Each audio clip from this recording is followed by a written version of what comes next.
So itulah 3 kesilapan yang Anwar Ibrahim ni buat. Mungkin kita boleh ambil contoh salah. Hari ni saya dapat satu cerita yang agak menyedihkan lah, daripada salah seorang sahabat saya letak nama dia Anwar Ibrahim lah. Siapa tahu tempat ni. Okey, saya cerita lah perempuan, boleh ambil beberapa pengajaran lah. Kawan saya ni Anwar Ibrahim ni, duit banyak, adalah 250,000 dalam fixed deposit dia. Dia rasa mak dia ni mungkin ada peluang nak pergi haji. Dia pun parking lah duit dekat tabung haji mak dia. Tapi dia pergi parking duit dekat tabung haji bukan menggunakan duit 250,000 tadi. Dia ada emas di tangan. Dia pergi pajak lah emas dia ni. Dapatlah duit 50,000, pergilah letak dekat tabung haji. Konon-kononnya nanti bila mak dia dapat pergi haji, dia boleh support lah dengan duit tu. Pun cakap dia masukkan duit tu atas sebab kalau nak pergi haji kena ada duit dalam tabung haji kan. So dia masukkan duit dalam tabung haji mak dia, tapi menggunakan emas yang ada di tangan dia. Dia pergi masuk pajak gadai. Yang sedih seterusnya, dia pergi masuk Arahnu, kos upah simpannya sangat tinggi sampai mencekik. Yang sedihnya juga, mak dia tak dapat pergi menunaikan haji tu. Lalu dia pun tak gunalah duit tersebut. Okey, dipendekkan cerita, mak dia tak ada rezeki pergi haji. Tapi dia tak pergi tebus balik emas dia tu. Okey.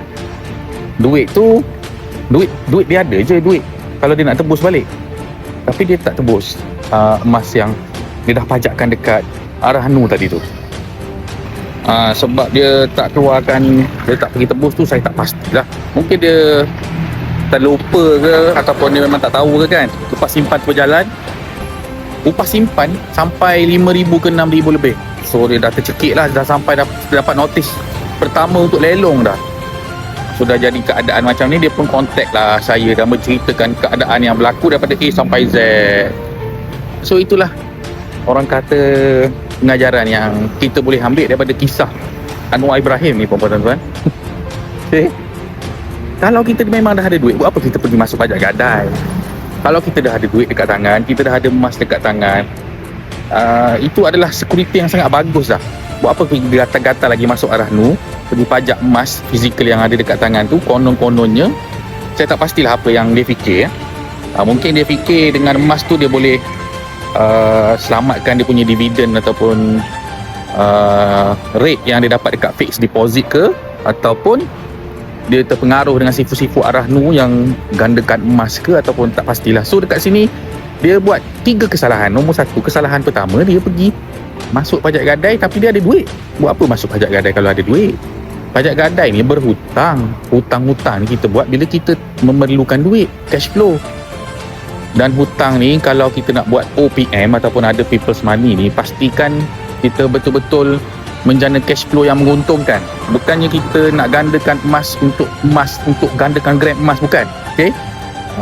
Nombor 1. Nombor 2, kesalahan dia pergi pajak dekat Arahnu yang charge dia sangat tinggi. Saya kira-kira balik, charge bulanan dia 1.5%, puan-puan tuan-tuan. So dalam 6 bulan dah berapa persen tu, dekat 10%. Dah dia buat pinjaman pula dekat 50,000. Oi, banyak. Memang sangat banyak. Upah simpan saja dekat 5,000 lebih lah untuk 7 bulan, 8 bulan tu. So kesilapan kedua yang itu. So kalau perempuan tuan-tuan nak pergi masuk pajak gadai, nak pergi Arahnu, kena survey dulu upah simpan berapa tempoh pajakan. Dia kena tahu betul-betul dia punya rate upah simpan tu berapa.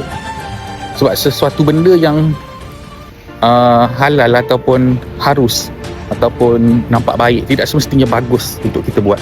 Macam Arahnu ni lah, boleh nak pergi pajak gadai, boleh nak berhutang, tapi bukannya benda bagus pun buat hutang. Lepas tu pula pergi berhutang dekat tempat yang upah simpan dia sangat tinggi. Boleh survey, tapi saya tak nak sebut lah dekat sini Arahnu mana better dan Arahnu mana yang tinggi ni, sebab kita tak dibayar pun untuk review tu. So yang ketiga, kesilapan dia, bila dia tahu ibu dia tak dapat pergi haji, dia tak tembus terus. Dia pergi simpan gold bar dia tu dekat Arahnu tu sampai tempoh masa habis, sampai tempoh matang tu habis. Mungkin dia terlupa, ataupun memang dia tak tahu, ataupun dia memang sengaja nak benda tu, mungkin menganggap harga naik ke, nak overlap ke, kita tak tahu. Dia terpengaruh dengan sifu mana pun kita tak tahu. So itulah 3 kesilapan yang Anwar Ibrahim ni buat. Mungkin kita boleh ambil contoh teladan. So buat tuan-tuan yang mendengar kisah ni, kena berhati-hatilah dengan Arahnu, walaupun Arahnu ni halal. Bukan semua benda kita boleh masuk pajak. Bukan semua benda boleh overlap. Jangan dengar sangat sifu Arahnu tu cerita macam-macam, jangan terpengaruh. Masa harga tinggi sedap lah buat overlap. Masa harga dah jatuh, macam mana nak overlap? Macam-macam lah ilmu. Masukkan global kecil-kecil boleh tebus senang, nanti boleh pusing balik, boleh renew surat lah, boleh enjak masa lah. Itu semua bagi saya mengarut, tuan-tuan. Nak bina kekayaan, nak ke arah kejayaan, nak ke arah kekayaan ni senang je, simpan dengan duit lebih. Kalau tak ada duit lebih, kena cari duit lebih, ataupun potong expenses. Basic ilmu paling ortodoks. Selamat beramal.